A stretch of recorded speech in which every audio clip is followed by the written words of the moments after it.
So I did a video a little bit over a week ago highlighting Colorsmith TV and the recognition that Colorsmith TV is getting outside of Jamaica. I did that video because we saw Colorsmith being recognized in Florida by a mayor of a small town in Florida. We also, in that video, I brought up about Colorsmith TV being recognized by the Prime Minister of St. Vincent and the Grenadines. And I spoke about how bad it looked that, Colorsmith TV, a young man from Jamaica, getting recognized in St. Vincent and the Grenadines and the United States of America for some of the work that he's doing. And I was surprised of the reaction to that video, the difference between people that were Jamaicans that were reacting from the United States of America and the people that were reacting in St. Vincent. It was a big difference compared to people reacting on the ground in Jamaica. And I got a lot of negative reaction from coming straight from Jamaica. People were saying that, why does the government need to recognize this young man? He's just holding a camera and vlogging. Anybody can do that. And people were saying, yes, Auntie Dana was there before and so forth. I understand, Auntie Dana has been there. She's done a lot of work. I understand that a lot of people in Jamaica do a lot of great work for communities in Jamaica that impact young people in Jamaica. But the point of that video was a young man like Colorsmith TV doing such great work. And when we talk about Jamaica and the problems facing Jamaica, most times the politicians and leaders in the community would come out and they would put majority of the blame at the foot of young men in Jamaica. Young men in Jamaica are the ones that are committing the crime. So the point of that video was, why not? We have seen a young man like Colorsmith TV, and someone brought up in that video that there's a guy called Kino. I know Kino. Kino, I watch a couple of his videos. So Kino is a very good example to a young man from Trenchtown. And I would just to add to that, the young man called Jamaica Walk By. So these are three young men that are doing great things in Jamaica. They're, shining a positive light on Jamaica. And the point of that video was, why not highlight these young men? Why not partner with these young men to make Jamaica better?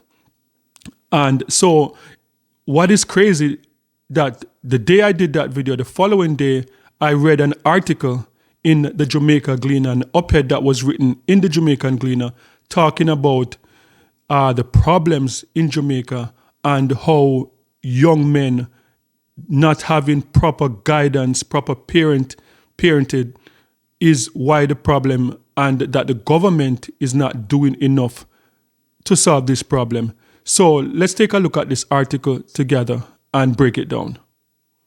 I'm writing this letter to express my concern about the life of the young men in society. Too many young men are getting into trouble with the law and are incarcerated for serious offenses.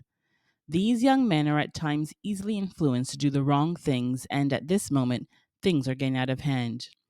My major concern is that the government is not doing enough to intervene to protect them from getting into trouble with the law. It is not just about Zozo, states of emergency, or passing legislations. Neither does strict penalty prevent the young men from getting into trouble with the law. It should be about how the young men are socialized and parented from the beginning. I'm very concerned that most of the accused youth are from the inner city communities and marginalized. These young men are stigmatized, stereotyped, and discriminated against. It is almost that they cannot achieve their goals or be ambitious in life. We need to reach out to the young men. It does not matter where they are coming from. They can make it in life as long as God approves their goals. Can the government implement a system where those accused who have been released from custody can be employed? Who is going to want to give jobs to someone with a criminal record? It is time for the government to rethink their methodology for solving the problems. I will never support capital punishment for the serious aggravating offenses because you will end up killing innocent Joseph, especially when the young men are innocent of the allegations and the judge or jury finds them guilty. Okay, so that was the article. And what is clear to me in that article, and I think most well-thinking Jamaican, is that there's a lot of problems that Jamaicans are facing. And we see the problem with parenting, that parenting is one of the biggest problem for young men in Jamaica. There's not enough like fathers in the home in Jamaica to steer these young men in the right direction. That is evident. And what is also evident is that the ZOZOs and the state of emergencies and even the increased penalties that the government implemented about 2 years ago is not deterring young men from crime. What is also evident is that young men are easily influenced, and that is not new. That has been since eternity. Like people, there are more sheeps than shepherds. Like people is just a natural, like an innate thing to have like most people that like to follow. And that is no different in Jamaica. And you see it in the culture. You see when you have a popular dancehall artist like a Bounty Killer, Vibes Cartel, Popcorn, any of those dancehall artists, you see 90% of the time, the entourage, these guys have like hundreds of guys that look up to them and will do anything for them. So the reason why that is important for this part of the conversation is that when I talk about these young men that are influencers in a positive way, influencers that when you look at their videos and you see the reaction and you read the comment section to like a Colorsmith TV, as I say, a Kino Life and Jamaica Walk By, when you read their videos and you see the reaction, especially from Jamaicans in the diaspora, and you just see how these young men carry themselves, my point is, why not partner with these young men to do things that will uplift other young men in Jamaica? That is the whole point of the video, that young men in Jamaica are looking for someone to follow. They're looking for a positive role model, because if they're not following someone positive, they're going to follow someone negative. And you saw the whole thing with the scamming. And one interesting story, like a police officer, someone that was a police officer in Jamaica a few years ago, I heard him tell a story. He's not a police officer in Jamaica anymore. He relocated to Canada. And I heard him tell a story. He was in the task force, MOCA, that they deal with corruption and scamming and fraud.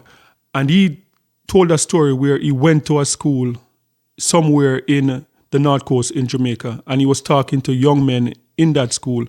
And young men were putting up their hands and say, in the future, they're answering, what would you like to be in the future? And a young man said, I want to be a scammer. And he pulled the young man aside, and this young man was serious that he saw young men in his community that were scammers and the type of life that they were living, and he wanted to live that life. So young men in Jamaica are going to follow. Why not partner with these young men to give them positive role models, positive young men in Jamaica that they can look up to and that they can follow? And just let me give you an example. In the mid-1980s to the early 90s, there was an AIDS epidemic in the Caribbean. And in the early 90s, you had a young rising superstar in Buju Banton and also a young rising superstar in Carlene, dancehall queen Carlene. And what happened, partnership with the private sector and with government, they launched this thing called Operation Willie, where Buju Banton did this song, Ragamuffin, don't be silly, put the rubber up on your willy. AIDS are go round and you don't want to catch it. And if you're old enough, you might remember that song. And that song was one of the most successful, that campaign was one of the most successful campaign in Jamaica history. A young Buju Banton involved in that. Buju Banton was probably about 25 maybe at the time. And the slam condom at that time, like Jamaican men were like, bad man use condom and, stuff like that, how we Jamaicans are. And when they launched the slam condom with a dancehall queen, Carlene, on the cover of the condom, that became one of the most successful condom sales in Jamaica. And those two projects launched in Jamaica by young people partnering with private sector and government was able to stem the AIDS epidemic in Jamaica. So that is just one example. And so the point is, if the government is really serious about crime, if crime is really affecting business in Jamaica, then the private sector need to have a stake in this. The government need to have a stake in this. And there's many things that we can do. And if we look at the government, we look at private sector, and we don't see things being done, then we're going to question, do you really want to fix the issue of crime? You know, because we saw what happened during the pandemic. When you really want to stop the pandemic from destroying the country, we saw the measures taken back then.